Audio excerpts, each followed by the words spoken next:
Transportul public este vital pentru buna funcționare a unei localități și dă măsura civilizației acesteia. În Schellimber, transportul public lipsește, din păcate. Copiii ajung cu greutate la școală, pentru orice deplasare trebuie să te urci în mașina personală. Asta creează un trafic infernal, blocaje, poluare și cheltuieli pentru fiecare familie. Promisiuni au tot fost, avem podul plin de ele, numai că nimeni n-a fost în stare să rezolve această problemă.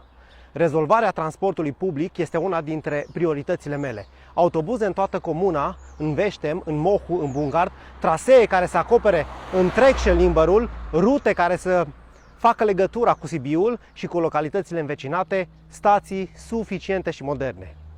Rapid, după preluarea mandatului de primar, voi demara discuții cu Primăria Sibiu pentru extinderea transportului public Tursib în comuna Schellimber. Mă voi implica să găsesc toate resursele posibile să avem un transport public în comun, funcțional, modern și să circulăm bine și în siguranță.